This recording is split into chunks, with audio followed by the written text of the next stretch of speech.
Bismillahirrahmanirrahim. Assalamualaikum warahmatullahi wabarakatuh. Alhamdulillahi rabbil alamin. Wassalatu wassalamu ala ashrafil anbiya'i wal mursalin. Wa ala alihi wa ashabihi ajma'in. Jamaah yang dirahmati Allah, mari kita lanjutkan kembali pembahasan salatul mu'min karya Syekh Sa'id bin Wahab Al-Qahtani rahimahullahu ta'ala. Dan kita sekarang masih di dalam pembahasan syurutus shalah atau syarat-syarat salat.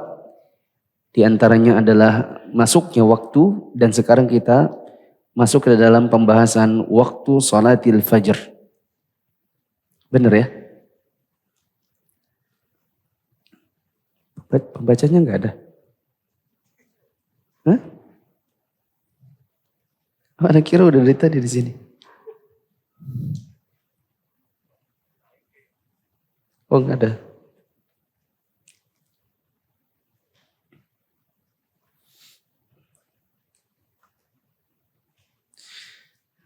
Sambil nunggu.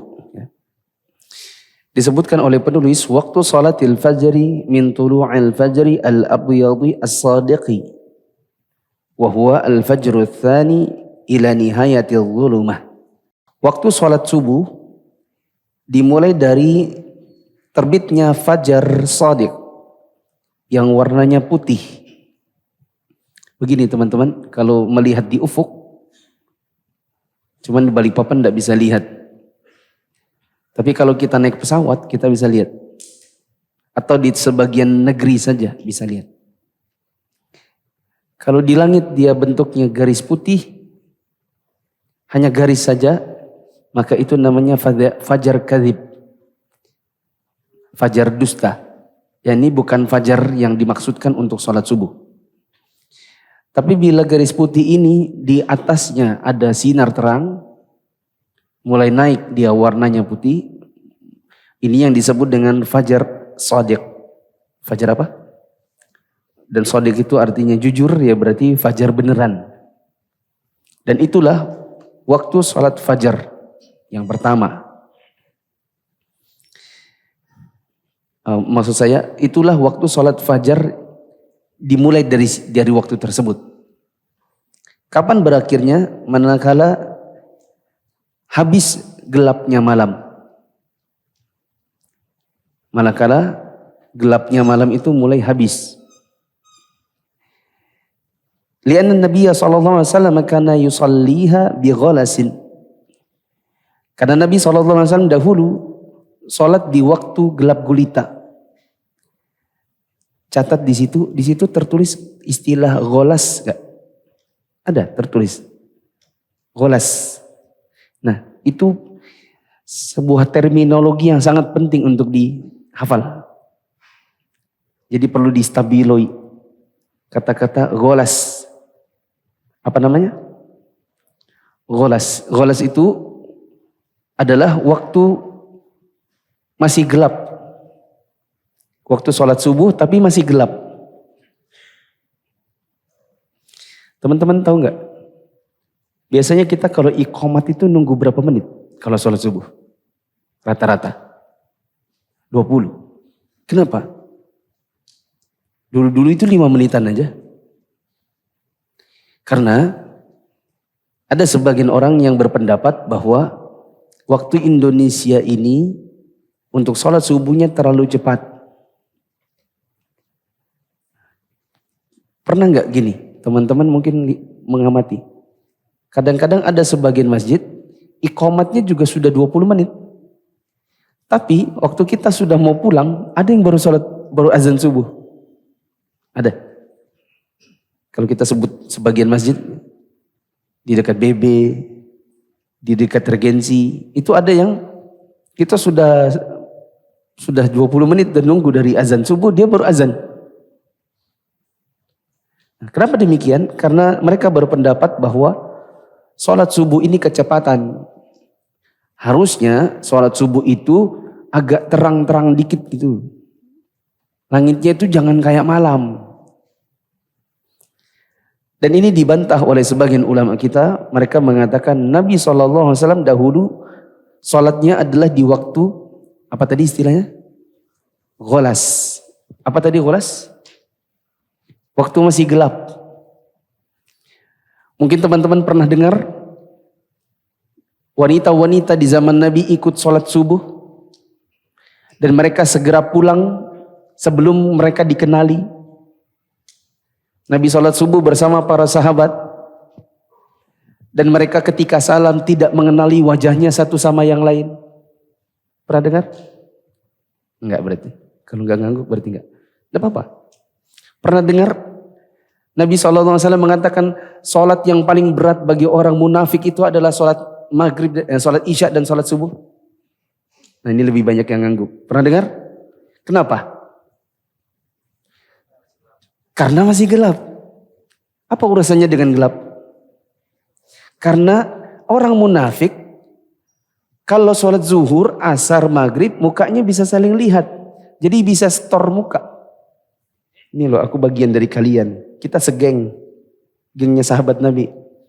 Tapi kalau untuk sholat subuh dan sholat isya, karena gelap gulita, tidak ada lampu seperti sekarang. Jadi mereka kalaupun hadir untuk sholat subuh, kalaupun mereka hadir sholat isya, nggak ada yang perhatiin, wong mukanya nggak kelihatan. Makanya sholat isya dan sholat subuh itu berat bagi orang munafik. Kenapa? Bukan lagi showtime gitu. Bukan waktunya untuk menyetorkan wajah. Nggak kelihatan. Ini menunjukkan bahwa sholat di waktu gelap itu dilakukan di zaman Nabi. Maka kita nggak perlu mengikuti yang perbuatan sebagian orang. Sudah azan subuh misalnya di sini. Itu 5:03. 5:23 baru mereka azan. Alasannya karena sholat subuh di Indonesia ini nggak sah. Kenapa nggak sah? Karena waktunya masih terlalu gelap. Kita jawab. Nih, dalil-dalilnya tadi. Nabi sholat di waktu gelap. Nabi bilang sholat orang munafik itu, sholat yang paling berat bagi orang munafik adalah sholat isya dan subuh. Karena masih gelap. Gitu. Wa yamtaddu waqtul ikhtiyari ila tulu'i syams. Dan waktu ikhtiarnya sholat subuh itu terus berlangsung sampai dengan terbitnya matahari. Nah, tapi kalau di Balikpapan kita hanya bisa mengira-ngira. Karena coba kalau kita sholat subuh di bandara, kita kan hanya bisa mengira-ngira matahari itu terbit atau enggak hanya dengan ngeliatin terang dan tidak terang. Tapi kalau di tempat-tempat tertentu yang memang tinggi, matahari itu bisa kelihatan. Ya, saya biasanya kalau misalnya pulang umroh, yang pulangnya itu malam, itu kan di pesawat masih, sholat subuhnya itu masih di pesawat. Nah kita melihat dari lubang-lubang jendela, sudah waktu sholat subuh belum ya? Masih gelap belum? Oh itu fajar kadibnya kelihatan, siap-siap wudu. Oh fajar sodiknya sudah kelihatan, sholat subuh. Oh mataharinya udah kelihatan. Berarti yang lain yang baru sholat subuh berarti pada terlambat semua sholat subuh. Nah. Coba mas, lanjutkan biar cepat. Berdasarkan hadis Abdullah bin Umar. Hal itu didasarkan pada hadis Abdullah bin Amr radhiyallahu anhuma yang artinya waktu sholat subuh itu sejak terbit fajar selama belum terbit matahari. Di antara dalil yang memperkuat pentingnya menyelenggarakan sholat subuh dan mengerjakannya pada waktu malam masih pekat adalah hadis Jabir radhiyallahu anhu tentang imamah Jibril untuk sholat Nabi SAW yang di dalamnya disebutkan, kemudian Jibril mendatangi beliau pada waktu sholat subuh seraya berkata, kerjakanlah sholat subuh. Beliau pun mengerjakan sholat subuh ketika fajar telah terbit atau ketika fajar telah bersinar terang. Kemudian Jibril mendatangi beliau lagi keesokan harinya. Ketika pagi sudah terang, lalu dia berkata kepada beliau, berdiri dan kerjakanlah sholat subuh. Beliau pun mengerjakan sholat subuh kemudian berkata, antara kedua sholat itu terdapat waktu subuh. Nabi SAW sendiri tidak tergesa-gesa untuk mengerjakan sholat subuh dan tidak juga menunda-nunda pelaksanaannya dari waktu yang diutamakan. Di dalam hadis Abu Barzah Al-Aslami radhiyallahu anhu disebutkan, Beliau baru selesai sholat subuh ketika seorang telah mengenal orang yang duduk di sampingnya. Beliau membaca dalam sholat itu 60 sampai 100 ayat.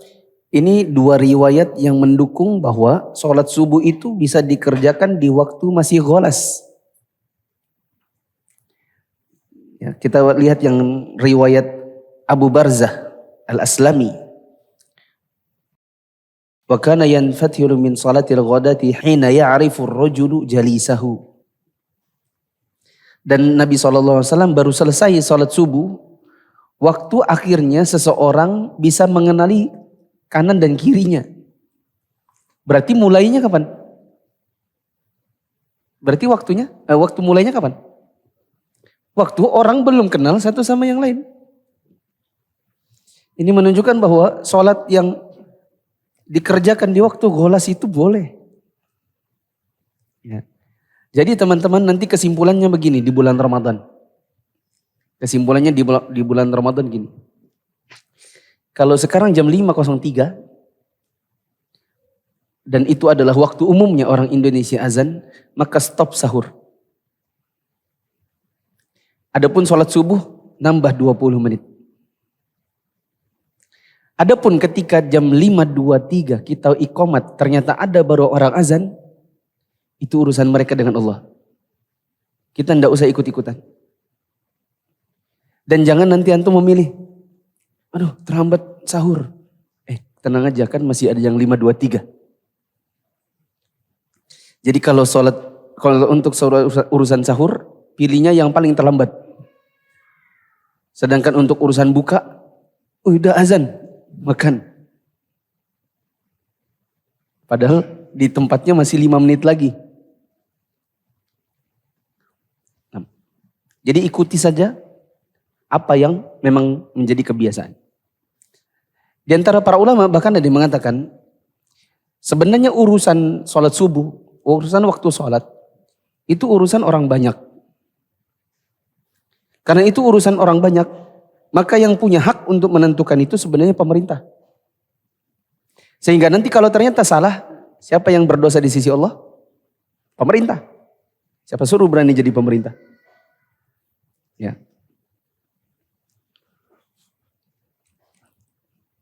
Kalau ada kesalahan yang ditentukan oleh qadhi, pemerintah, dan itu menyangkut orang banyak, dan ternyata yang banyak itu banyak orang, maka yang menjadi tumpuan kesalahan adalah pemerintah. Sebagaimana kalau pemerintah berjitihad, besok ini adalah sudah 1 Ramadan. Dan ternyata ada orang yang sudah duluan. 1 hari sebelumnya mereka sudah puasa. Atau pemerintah menentukan Idul Fitrinya 2 hari lagi. Ternyata besok sudah ada yang Idul Fitri. Kita ikuti pemerintah. Maka di sisi Allah kita sudah bisa berlepas diri. Karena ini urusan orang banyak yang keputusannya adalah dilakukan atau diambil oleh penguasa. Kalau ternyata yang benar di sisi Allah harusnya adalah yang H-1, maka yang berdosa siapa? Pemerintah. Maka kita juga katakan tidak ringan juga jadi seorang penguasa. Untuk urusan orang banyak, kalau seandainya salah semua, maka Anda yang nanggung dosanya. Lanjut. Di dalam hadis Jabir radhiyallahu anhu juga disebutkan mengenai sholat subuh, Nabi SAW biasa mengerjakannya pada waktu malam masih pekat. Ini tambahan lagi riwayat Jabir. Nabi SAW mengatakan, was-subuhu kana an-nabiy sallallahu alaihi wasallam yusalliha bi ghalas. Nabi dulu salat subuh itu di waktu ghalas. Bagaimana pendapat para ulama? Di antaranya pendapat Syekh bin Baz. Coba dibaca. Saya juga pernah mendengar yang mulia Al-Alamah Imam Abdul Aziz bin Abdullah bin Baz rahimahullah mengatakan, yang disebut Al-Gholas adalah waktu fajar yang sudah terang, yang padanya masih terdapat sedikit gelap dari akhir malam. Adapun hadis Rafi' bin Hudaits radhiyallahu anhu yang di dalamnya dia bercerita Rasulullah Shallallahu alaihi wasallam bersabda, yang artinya Kerjakanlah sholat subuh sepagi mungkin, karena sesungguhnya itu merupakan waktu yang lebih besar pahalanya atau yang paling besar. Nah, ini penambah lagi. Jadi sudah berapa banyak ya dalil dari tadi kita baca? Coba diulang lagi teman-teman dari awal. Diulang terus dikasih tanda, dikasih angka. Berapa banyak dalil yang sudah kita baca yang menunjukkan bahwa sholat subuh di waktu gelap itu justru tepat. Dan tidak usah mengikuti pendapat sebagian orang yang mengatakan sholat subuh ikuti Indonesia itu tidak sah. Itu pendapat ditinggal aja. Coba kita lihat. Tadi ada riwayat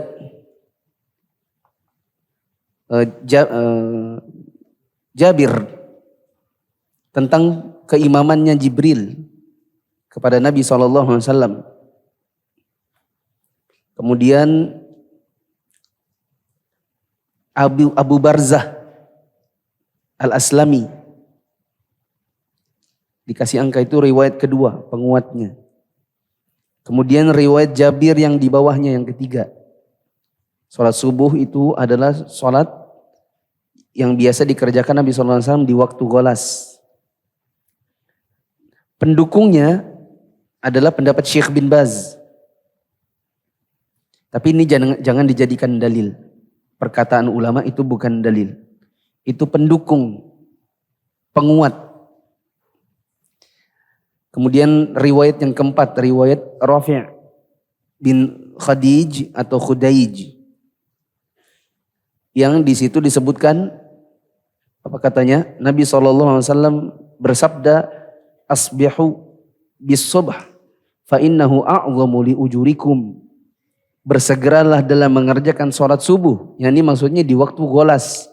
Dikarenakan waktu itulah yang sholat subuh lebih besar pahalanya untuk kalian. Sudah berapa dalilnya? 4. Jangan lupa ditambah di sisi-sisi badannya situ. Tentang sholatnya orang munafik. Yang paling berat itu sholat subuh dan isya. Itu dalil kelima. Bahwa sholat subuh dan sholat isya itu adalah sholat yang paling berat bagi orang munafik. Tadi apa alasannya? Karena masih gelap. Emang apa urusannya sama gelap? Gak bisa saling mengenal. Emangnya kenapa kalau gak bisa saling kenal? Emang kenapa kalau gak bisa saling kenal? Gak bisa setor muka. Dan orang munafik itu kan kata Allah Subhanahu wa taala, wa idza qamu ila sholati qamu kusala. Ya. Yuraunan nas. Dan mereka itu adalah orang-orang yang kalau mereka bangun untuk sholat, bangunnya malas dan hanya untuk riak-riaan aja. Riak itu apa? Pengen pamer, pengen kasih lihat mukanya.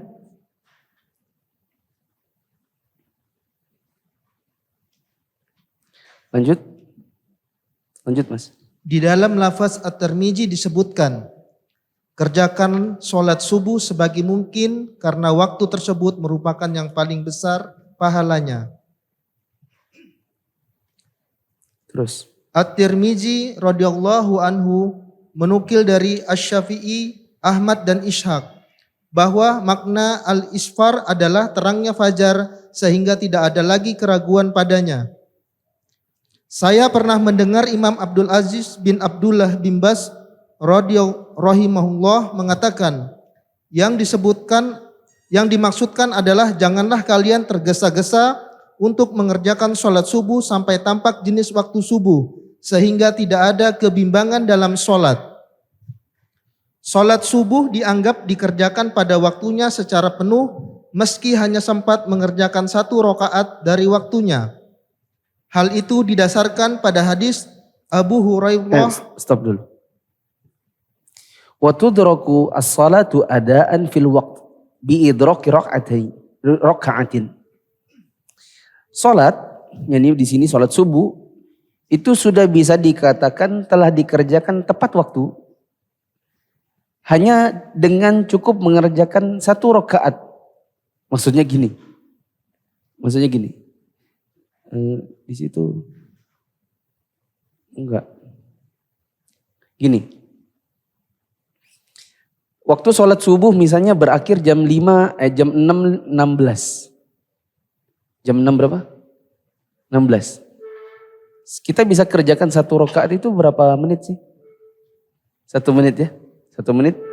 Kalau bacaannya tak tak tak tak tak dengan mengurangi sebagian sunnah-sunnah sholat dan itu sholatnya tetap sah, anggap saja 1 menit, 2 menit lah.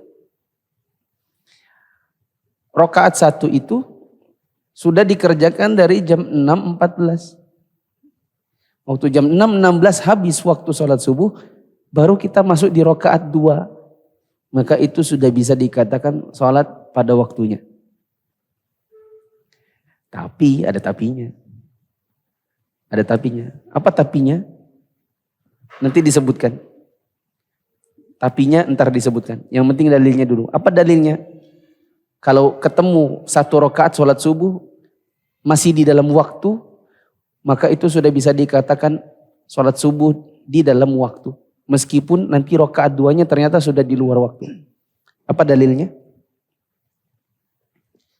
Hal itu didasarkan pada hadis Abu Hurairah radhiyallahu anhu bahwa Rasulullah shallallahu alaihi wasallam bersabda yang artinya, barang siapa mendapatkan 1 rakaat salat subuh sebelum matahari terbit, berarti dia telah mendapatkan salat subuh secara penuh. Ya. Man adraka minas subhi raka'atan qabla an tatlu'a syamsu faqad adraka subh. Siapa yang mendapati salat subuh 1 rakaat saja sebelum habis waktu salat subuh, yaitu manakala terbit matahari, maka dia sudah dikatakan telah mendapatkan salat subuh. Sekali lagi, bila jam terbitnya matahari 6.16 dan kita mengerjakannya jam 6.13, rakaat 2-nya kita bangkit Allahu Akbar itu jam 6.16, lalu rakaat 2-nya baru berakhir di 6.18, berarti dia masih dapat sholat subuh. Adapun tentang yang sholat asar juga sama. Coba apa katanya untuk sholat asar? Barang siapa mendapatkan 1 rakaat asar sebelum matahari terbenam, berarti dia telah mendapatkan sholat asar sepenuhnya. Kalau ada orang di situ maghrib jam berapa? 18.30. Dia baru sholat asar 18.28. Kelamaan ya? Iya gak apa-apa. 18.28. Dapat 1 rakaat. Habis itu masuk waktu maghrib. Setelah itu rakaat 2, 3, 4-nya sudah selesai, sudah azan maghrib. Maka dia masih mendapatkan waktu sholat asar. Dan saya bilang apa? Tapi ada tapinya. Apa tapinya? Coba dibaca. Saya pernah mendengar yang mulia Al-Alamah Imam Abdul Aziz bin Abdullah bin Bas rahimahullah mengatakan, berdosa jika hal itu dilakukan dengan sengaja. Nah ini tapinya. Memang betul dapat sholat subuh. Dia bilang, alhamdulillah. Kalau ditanya, kamu kok gak pernah sholat subuh di masjid sih? Aku gak pernah loh lihat kamu sholat subuh di masjid. Dia bilang, aku sholatnya di rumah. Jam berapa? Jam 6.13 gitu. Kok gitu? Ya yang penting kan masih dapat 1 rakaat sebelum sholat subuh. Sebelum sholat subuhnya berakhir. Dia bilang gitu. Kamu kalau sholat asar jam berapa? Ya kadang-kadang 8.28. Itu udah 2 menit lagi sholat maghrib loh. Ya yang penting kan masih dapat waktu asar. Kan kata Nabi SAW, kalau dapat 1 rakaat itu dapat sholat asar. Itu pakai tapi. Apa tapinya? Wa ya'thamu idza kana muta'ammidan. Orang yang berdosa bila melakukan itu secara sengaja. Betul dapat tapi dapat dosa juga. Bila apa? Bila sengaja. Ini sudah saya bahas pada pertemuan sebelumnya. Kata Nabi SAW tentang orang-orang munafik apa? Mereka senantiasa menunggu-nunggu matahari. Dan kalau sudah matahari itu sudah mau terbenam, baru mereka menyegerakan untuk sholat asar. Dan mereka sholat asar 4 rakaat seperti burung mematuk saking cepatnya. Dan mereka tidak berzikir di dalam sholat asar itu kecuali hanya sedikit. Dan ini menunjukkan bahwa pekerjaan sholat subuh rutin jam 6.13, sholat asarnya udah 2 menit jelang maghrib, itu adalah perbuatan atau ciri-ciri orang munafik. Lanjut. Tidak diperbolehkan mengerjakan sholat sebelum waktunya dan tidak boleh juga mengakhirkan sholat sampai keluar waktu yang telah ditetapkan. Ya. Ini kaidah harus distabiloi. Wala tujzi'us salatu qabla al-waqt wa yuhramu ta'khiruha an waqtiha al-mukhtar. Tidak boleh seseorang menyengaja untuk sholat sebelum waktunya. Siapa yang sholat sebelum waktunya maka sholatnya tidak sah. Masih ingat saya bahas ini kira-kira 2 minggu yang lalu kayaknya. Saya bilang rata-rata dari syarat-syarat sholat ini bisa ditawar. Yang tidak bisa ditawar apa? Masuk waktu. Itu tidak bisa ditawar. Maka siapapun misalnya dia ngelindur. Anggap aja dia ngelindur. Ngelindur tahu ngelindur? Ya. Di luar kesadarannya. Misalnya dia gini. Dia tidur siang. Lalu kemudian dia lihat jam. Jam 4, astagfirullah, belum sholat asar. Dia langsung sholat asar. Padahal itu jam 4 wita. Dan dia lagi ada di Jakarta. Jamnya enggak dia ganti. Bener ya? Bener ya?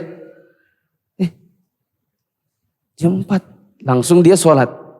Padahal setengah 4 di Jakarta baru orang sholat asar. Tapi dia sholat asar. Karena dia pikir itu jam 4. Padahal itu jamnya Balikpapan. Jam wita. Dan dia posisi sekarang WIB. Berarti dia sholat asarnya belum masuk waktu. Betul? Nah, kalau sudah selesai baru dia, loh kok baru azan ya? Kenapa ya? Oh ya Allah ini kan azan ini Balikpapan ini jamnya. Tapi gak apa-apa. Saya kan sudah sholat asar. Yang penting sudah sholat asar. Boleh atau tidak? Gak boleh. Kenapa tidak boleh? Belum masuk waktu. Dan masuk waktu itu tidak bisa ditawar. Maka sholat yang tadi sudah terlanjur sah atau tidak? Tidak sah. Sholat yang tadi batal dan harus diulang. Kalau dulu saya pernah 1 kali kayaknya seumur hidup. Saya sengaja. Jadi Balikpapan itu azan maghribnya jam 6.20. Saya jam 6.10 itu sudah sholat maghrib. Soalnya waktu itu masih ada Senseiya itu. Yang perang lawan Satria jubah emas. Ya, lagi seru-serunya. Bapak saya nanya, ayo sholat. Sudah. Orang baru azan kok sudah sholat? Sudah sih, saya sudah sholat. Ini tidak sah ini kata mama, tidak sah, orang belum masuk waktu kok sudah sholat. Ya. Soalnya waktu itu bapak-bapak yang tidak seumuran dan Pak Romi tidak tahu ya. Sensei itu apa tahu? Tahu? Mau tahu juga? Ya. Itu kan Satria jubah perak, lawannya jubah emas gitu. Terus lagi seru-serunya saya nggak mau ketinggalan, kan dulu nggak ada YouTube. Ya. Kalau ketinggalan besoknya dibully sama teman. Kamu nonton nggak tadi malam? Nonton nggak? Enggak, enggak tahu itu. Ya. Nah itu sholatnya tidak sah. Ya. Gitu ya Pak Amin. Amin itu Satria Baja Hitam. Ya. Nah. Adapun mengakhirkan sholat lebih dari waktunya itu juga tidak boleh. Seperti ya sebagian orang misalnya saya pernah main di itu, mampir sholat asar di Masjid Al-Iman ya. Dekat Auri itu apa namanya? Yang di situ, sana. Al-Iman kah? Yang di sebelahnya, apa? Al-Amin. Sebelahnya lapangan bola itu. Waktu kita iqamat asar, kita masuk. Di situ pemanasan, orang main bola. Selesai sholat asar, keluar, Mereka mulai pengaturan tim. Ayo sudah siap-siap. Tapi tidak sholat asar. Bola itu kan 90 menit ya. Ya kan? Coba kalau asarnya 90 menit. Jam berapa itu? Sampai setengah 6. Nah, terus badannya kan biasanya keringatan. Kan didinginkan lagi. Main bolanya kan pakai celana pendek. Pakai sarung lagi. Ya. Jam berapa itu salat asarnya? Ya. Anggaplah mereka nanti aja kita jamak sama maghrib. Ya. Maka orang ini berdosa karena mengerjakan sholat di luar waktunya. Secara sengaja bukan karena uzur. Di zaman Nabi SAW pernah terjadi sholat asar dikerjakan di maghrib. Siapa yang melakukan itu? Nabi sendiri. Sengaja kah? Sengaja. Kenapa? Karena perang. Nah kalau main bola, kayak apa sih main bola? Emangnya sama perang? Oh perang juga nih lawan tim yang lain gitu. Ya. Coba kita baca, nanti akan ada riwayat Umar ya kesel gitu karena belum sempat sholat. Ternyata Nabi juga, saya juga belum sholat ini. Gara-gara perang. Coba dilihat, dibaca. Hal itu sesuai dengan pengertian yang diberikan oleh beberapa hadis tentang waktu-waktu sholat. Juga berdasarkan firman Allah Subhanahu wa taala dalam surat An-Nisa ayat 104 yang artinya, sesungguhnya sholat itu merupakan kewajiban yang ditentukan waktunya atas orang-orang yang beriman. 103 atau 104? 104. Yang benar? Kalau di Arabnya 103 tapi di artinya 104. Ustaz. Ya yang benar 103.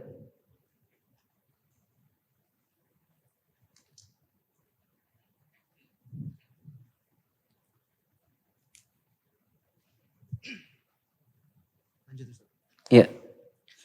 Diwajibkan untuk segera dan langsung mengqadha sholat yang terlewatkan secara berurutan meski dalam jumlah yang banyak. Hal itu didasarkan pada firman Allah Subhanahu wa taala, Tunggu dulu. Wa yajibu fawran qada'ul fawaiti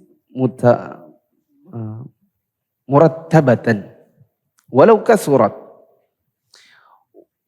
Wajib untuk menyegerakan qada' salat yang tertinggal secara berurutan meskipun salat itu banyak. Maksudnya begini. Tidak boleh misalnya kita sakit ya, operasi. Terus biusnya itu tidak habis-habis sampai misalnya 48 jam. Berarti lewat 5 waktu 2 kali ya. Itu misalnya Senin, Selasa. Saya sudah pernah bahas ini. Tidak boleh begini. Senin, subuh, Selasa dikerjakan di subuh, Rabu. Zuhur, Senin, zuhur. Selasa dikerjakan di zuhur, Rabu. Paham ini? Asar dikerjakan di asar. Maghrib dikerjakan maghrib. Itu tidak boleh. Yang benar adalah semuanya. Subuh, zuhur, asar, maghrib, isya dulu yang hari Senin. Lanjut lagi subuh, zuhur, asar, maghrib, isya yang Selasa. Semuanya dikerjakan di Rabu. Ya, tidak boleh dikumpulkan nunggu teman waktunya sejenisnya. Berdasarkan perbuatan Nabi yang asar yang ketinggalan gara-gara perang itu dikerjakannya di maghrib. Bukan nunggu asar besoknya. Coba dibaca. hal itu didasarkan pada firman Allah Subhanahu wa taala dalam surat Toha ayat 14 yang artinya, dan dirikanlah sholat untuk mengingatku. Juga didasarkan pada hadis Anas radhiyallahu anhu dari Nabi SAW bahwasanya beliau telah bersabda, barang siapa lupa mengerjakan suatu sholat, hendaklah dia segera mengerjakannya ketika teringat. Tidak ada karafat atau denda atas hal tersebut, melainkan hanya itu qada saja. Karafat atau kafarot? Kafarot. Coba diulang. Tidak ada? Tidak ada kafarat atau denda atas hal yang tersebut, melainkan hanya itu qada saja. Ya. Maka ini juga sekaligus dalil yang sudah terang benderang tentang tidak adanya denda emas sekian gram, sekian ribu rupiah ya, dari ketinggalan sholat. Terus lafaz Muslim. Dalam lafaz riwayat Muslim disebutkan, barang siapa lupa mengerjakan suatu sholat atau tertidur sehingga tidak mengerjakannya. Juga pada hadis Jabir bin Abdillah radhiyallahu anhuma, Umar bin Al-Khattab radhiyallahu anhu datang saat itu terjadi perang Khandaq setelah matahari terbenam, lalu mencaci maki orang-orang kafir Quraisy. Ini yang tadi saya bilang. Datang Umar, kesel banget dia. Kenapa dia kesel? Karena dia belum sholat asar. Coba. Dia lantas berkata, wahai Rasulullah, aku hampir tidak mengerjakan sholat asar, melainkan setelah matahari hampir terbenam. Nabi SAW bersabda menimpalinya, demi Allah, aku tidak mengerjakannya sholat asar, kami berangkat ke Buton. Ketika mendengarkan perkataan Umar itu, ya, maka Nabi juga mengatakan, wallahi ma shallaituha. Demi Allah, saya juga belum sholat asar. Ya. Terus? Kami berangkat ke Butan atau sumber air di Madinah. Buthan. Ya, takutnya kami berangkat ke Buthan, sumber air di Madinah. Beliau pun berwudu untuk mengerjakan sholat asar, kemudian kami pun melakukannya. Selanjutnya beliau mengerjakan sholat asar setelah matahari terbenam, setelah itu beliau mengerjakan sholat maghrib. Ya. Ini menunjukkan bahwa Nabi pernah mengerjakan sholat asar di waktu maghrib, tapi kita lihat itu karena faktor perang. Dan ini juga menunjukkan bahwa kalau kita sudah terlanjur ketinggalan suatu sholat, maka sholat ini tidak boleh ditunda sampai besoknya nunggu waktu sejenisnya. Tapi harus dikerjakan di hari itu juga. Ikut Mia belajar Islam jadi lebih mudah dan makin yakin. Kita belajar dari yang paling dasar, yang paling utama, dan yang paling kita butuhkan. Mufid Islamic Academy atau MIA adalah sebuah program pembelajaran Islam melalui pembahasan kitab-kitab para ulama yang dibahas secara terstruktur dan berjenjang. Untuk informasi lebih lanjut tentang pendaftaran, teman-teman bisa mengakses di media sosial Mufid TV Official, baik yang ada di Telegram, YouTube, Instagram, maupun di Facebook.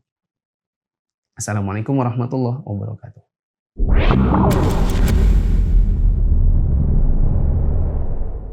Kenali agama kita lebih dalam dengan belajar di Mufid Islamic Academy.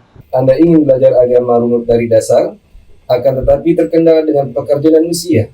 Jangan khawatir, bergabunglah bersama Mia. Dengan belajar di Mia, Anda akan mendapatkan metode yang mudah untuk difahami, dan Anda bisa belajar kapan dan dimanapun Anda berada, akan tetapi tetap ilmiah.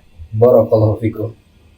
Teman-teman yang dirahmati Allah, di sini masih ada PR, ada yang tersisa tentang orang yang pingsan, ditambah dengan qadanya wanita haid.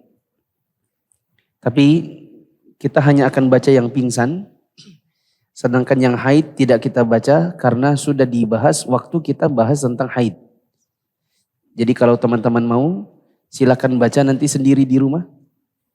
Kalau kurang paham, coba dirujuk kembali ke wanita haid, ke bab tentang haid nifas.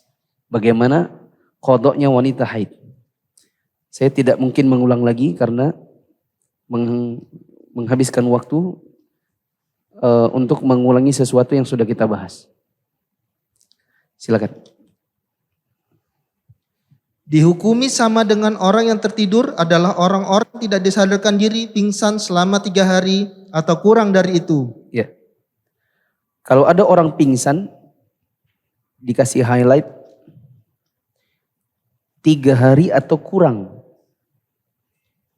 maka itu disamakan seperti orang tidur.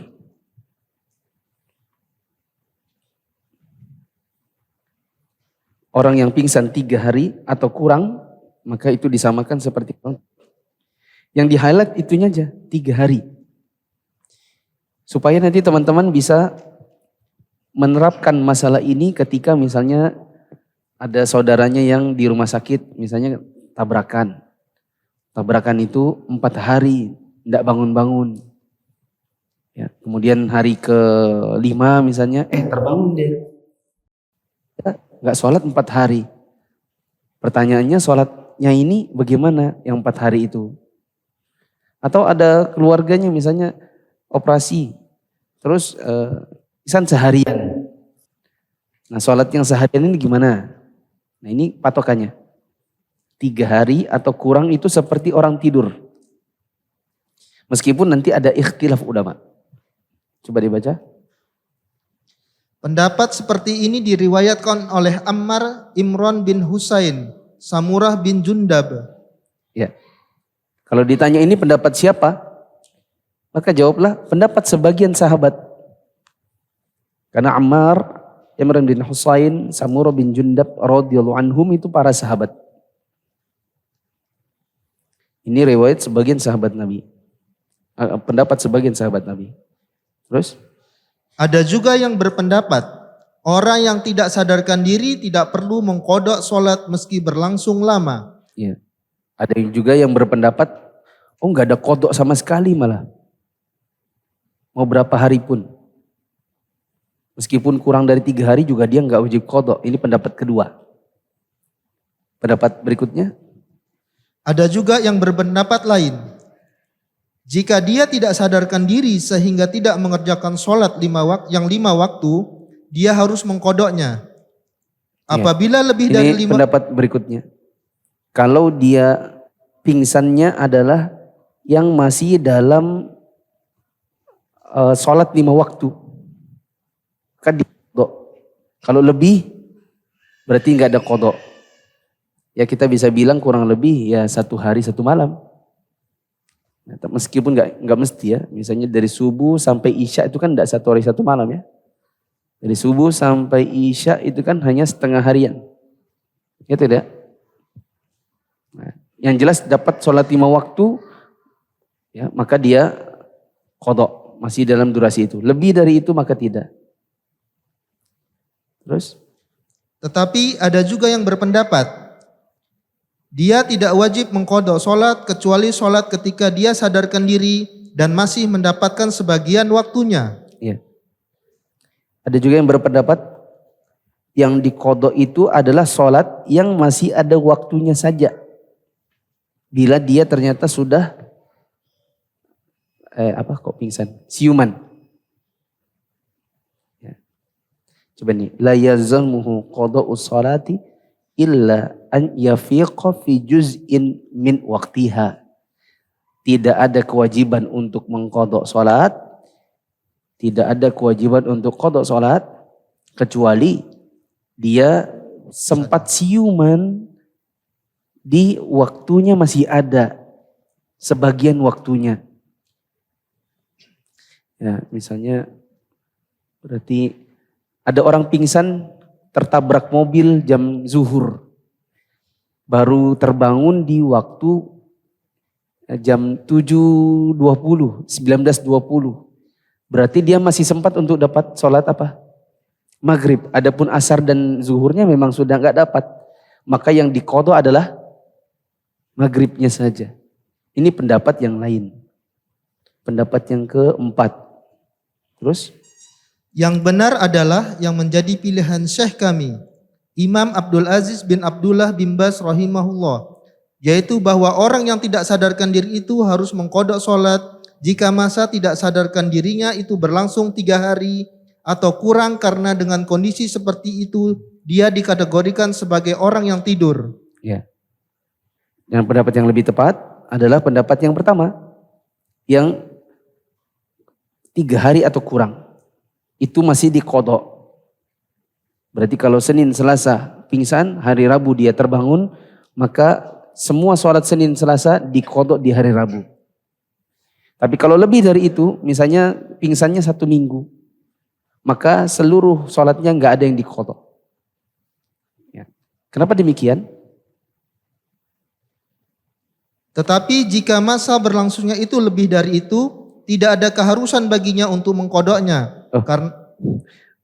Kenapa demikian? Dikarenakan 3 hari atau kurang itu masih bisa dianggap seperti orang tidur. Adapun, terus ulang. Adapun Tetapi jika masa berlangsungnya itu lebih dari itu, tidak ada keharusan baginya untuk mengkodoknya, karena orang yang tidak sadarkan diri dalam jangka waktu lebih dari 3 hari itu menyerupai orang gila yang kehilangan seluruh akalnya. Ya. Adapun kalau pingsannya lebih dari 3 hari, maka tidak usah dikodok semuanya, dikarenakan dia dikiaskan seperti orang gila atau yang kehilangan akal. Sekali lagi untuk haid tidak kita bahas, karena ini sudah pernah dibahas di waktu pembahasan haid. Wallahu a'lam bishawab. Insyaallah pada pertemuan yang akan datang kita akan lanjut di syarat yang ke-8. Subhanakallahumma wa bihamdika asyhadu an la ilaha illa anta astaghfiruka wa atubu ilaik. Wassalamualaikum warahmatullahi wabarakatuh.